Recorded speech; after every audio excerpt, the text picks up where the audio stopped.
I'm going to read to you a book called Strega Nona. And see this silver circle? It means that it won a really big award for being a beautiful book. It's called the Caldecott Honor Book. And so it's a beautiful story. It's been around for a long time. And it's an original tale written and illustrated by Tommy DePaola. Look at the brilliant illustrations. Strega Nona, an original tale written and illustrated by Tommy DePaola. In a town in Calabria, a long time ago, there lived an old lady everyone called Strega Nona, which meant Grandma Witch. Although all the people in town talked about her in whispers, they all went to see her when they had troubles. Even the priest and sisters of the convent went because Strega Nona did have a magic touch. So there's a picture of all these people going to see Strega Nona here. Here she is. Look at Strega Nona. She's a little bit heavy and she's older and she's got a big nose. Look at the beautiful bird. And these are religious people. These are the nuns and the people upstairs. They all want to ask her for advice. She's a little bit magic. Grandmas maybe are a little bit magic sometimes.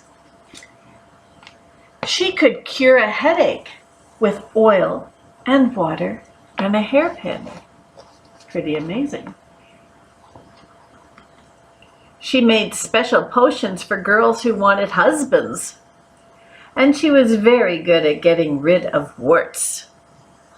So here she is. People getting help from her. Can everyone see the moon and the stars where someone's leaving quite happy from Strega Nona's house? I guess he doesn't have his warts anymore. But Strega Nona was getting old and she needed someone to help her keep her little house and garden.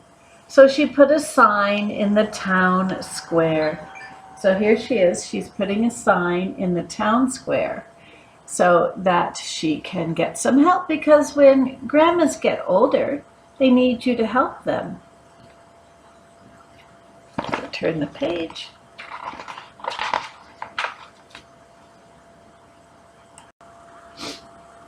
And Big Anthony, who didn't pay attention, went to see her. "Anthony," said Strega Nona, "you must sweep the house and wash the dishes. You must weed the garden and pick the vegetables. You must feed the goat and milk her. And you must fetch the water. For this I will give you 3 coins and a place to sleep and food to eat." "Oh, grazie," said Big Anthony. Grazie is how you say thank you in Italian. "The one thing you must never do," said Strega Nona, "is touch the pasta pot.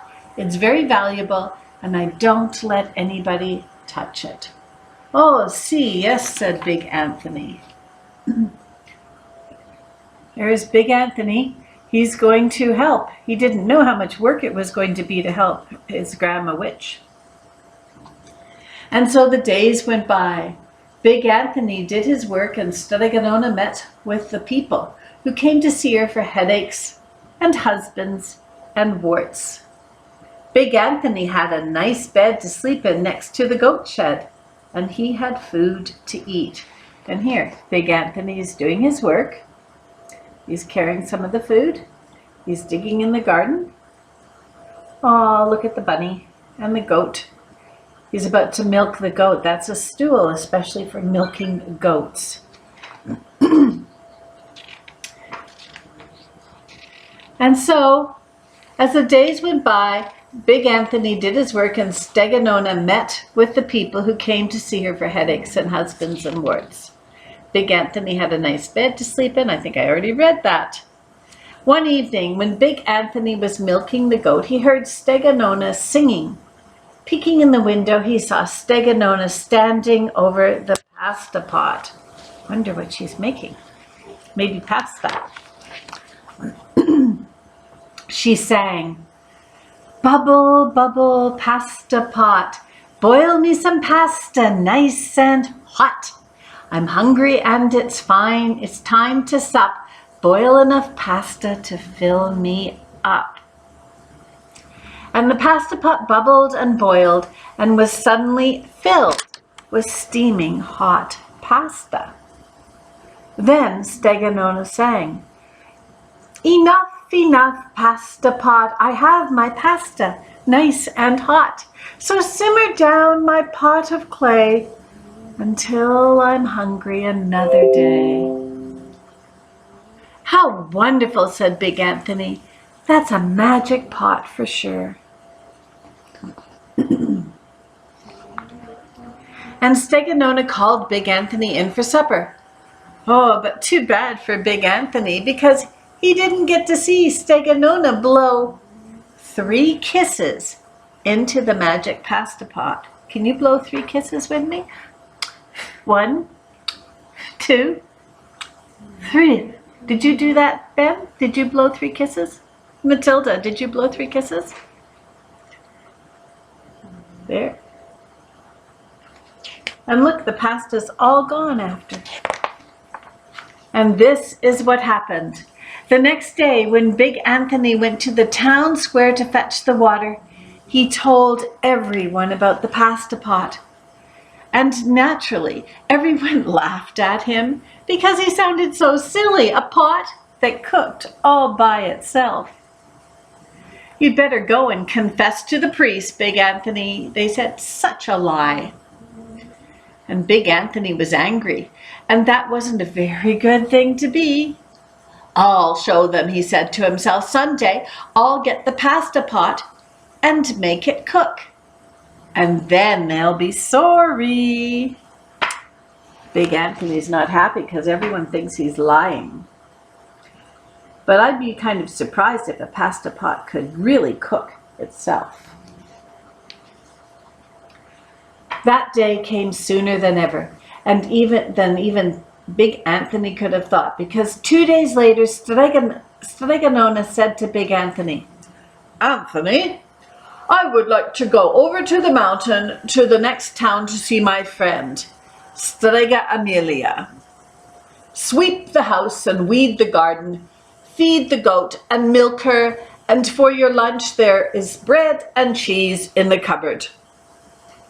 And remember, don't touch the pasta pot."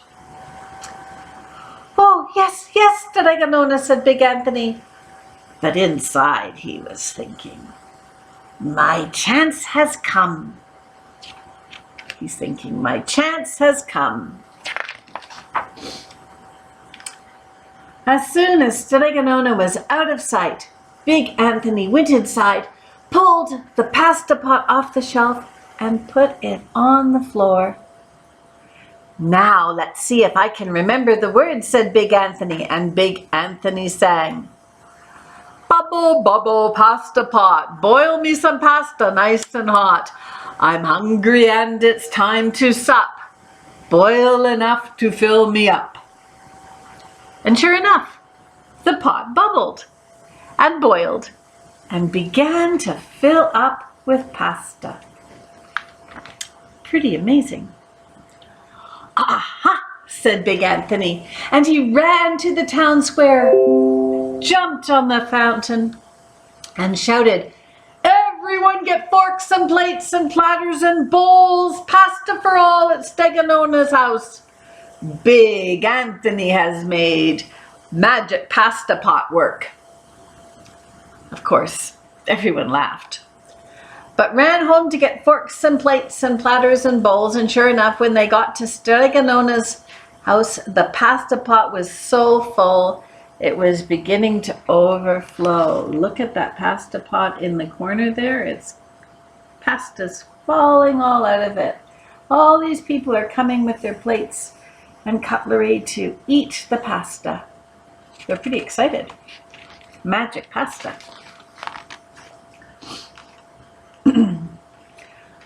When they all had their fill, Big Anthony sang, "Enough, enough, my pasta pot, I have my pasta nice and hot.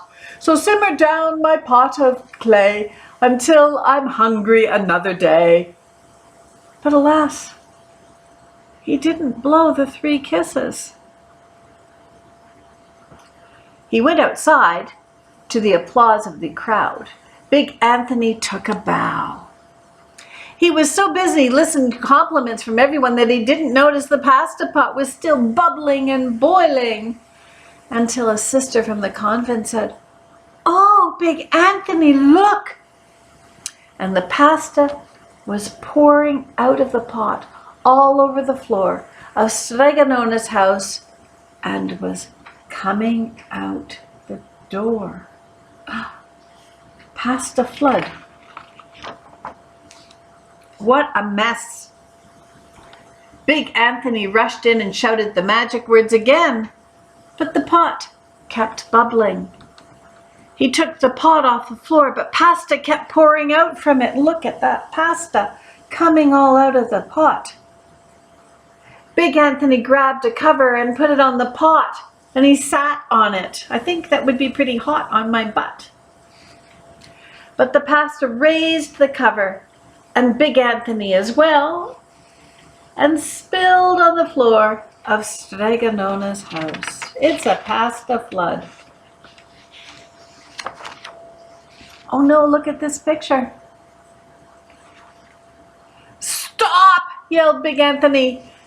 But the pasta did not stop. And if someone hadn't grabbed poor Anthony, the pasta would have covered him up. The pasta had all but filled the little house. It's a spaghetti house. Out of the window and through the woods came the pasta, and the pot kept right on bubbling. I think the rabbit found a good escape. The townspeople began to worry. "Do something, Big Anthony," they shouted. Big Anthony sang the magic song again, but without the 3 kisses, it didn't do any good. By this time, the pasta was on its way down the road, and all the people were running to keep ahead of it.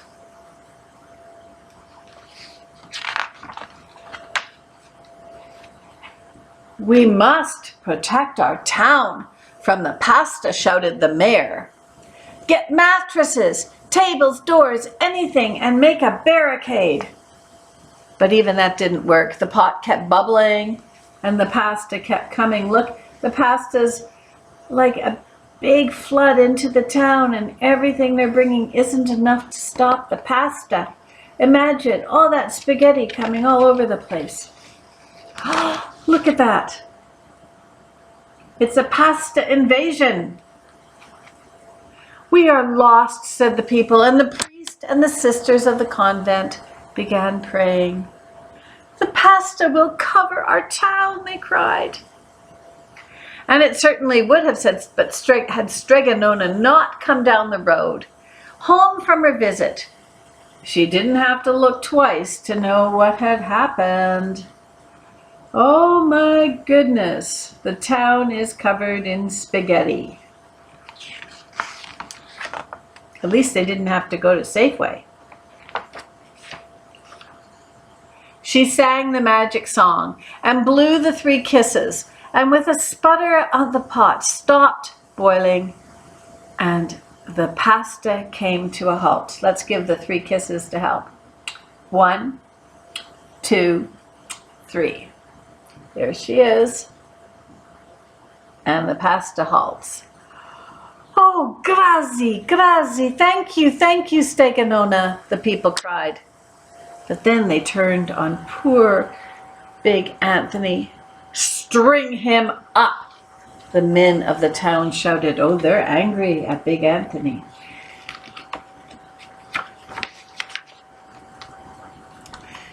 "Now wait," said Strega Nona. "The punishment must fit the crime." And she took a fork from a lady standing nearby and held the fork out to Big Anthony. "All right, Anthony, you wanted pasta from my magic pasta pot," Strega Nona said, "and I want to sleep in my little bed tonight. So start eating."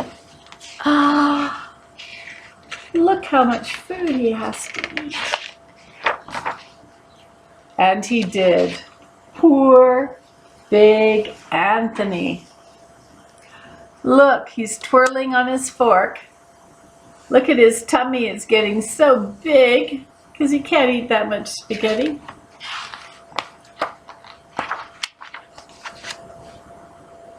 And there he is, and Strega Nona is sleeping in her bed. And Big Anthony's sitting outside with his fork with a little last piece of spaghetti. He looks very fat. I think he might have learned his lesson. And that is Strega Nona, an Italian folk story by Tommy de Paola. I hope you both enjoyed it.